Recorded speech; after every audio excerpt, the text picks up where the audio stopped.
नमस्कार, मी अशोक धायगुडे. आम्ही प्रचार करावा की प्रशासनाच्या पुढं फक्त समस्याच मांडाव्या हे आज आम्हाला सुचत नाही. खराळवाडी नेहरूनगर ह्या परिसरात जवळपास 20 ते 25 काळ्या काचांच्या चारचाकी गाड्या ह्या आमदाराचं स्टिकर लावून फिरत आहेत. आता 20-25 आमदार तरी आपल्या पिंपरी चिंचवड शहरात आहेत का? आणि खराळवाडी पिंपरी चिंचवड सारख्या भागात जर 20-20 चारचाकी गाड्या आमदाराचं स्टिकर लावून फिरत असतील तर फार गंभीर विषय हा.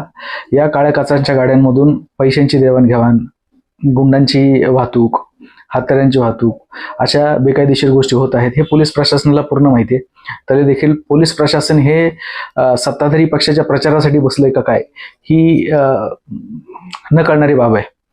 याच्यावर आता कारवाई करण्यासाठी आम्ही डोनाल्ड ट्रम्प का पुतीनकडे जायचं हेच आम्हाला समजत नाही. जनतेने मार्गदर्शन करावं की हे कसं चाललंय. पिंपरी चिंचवड शहरातल्या आमदारांची नावं तरी सांगा. फुल फकाट दारू पिऊन पोरं आमदारांच्या गाडीत बसतात, आमदाराचं स्टिकर लावलेलं आहे. हा विधिमंडळाचा अपमान आहे. हा प्रकार खपून घेतला नाही जाणार. तात्काळ पोलीस आयुक्तांनी याच्यावर कारवाई करावी आणि ह्या गाड्या जप्त करून स्क्रॅप कराव्यात. धन्यवाद.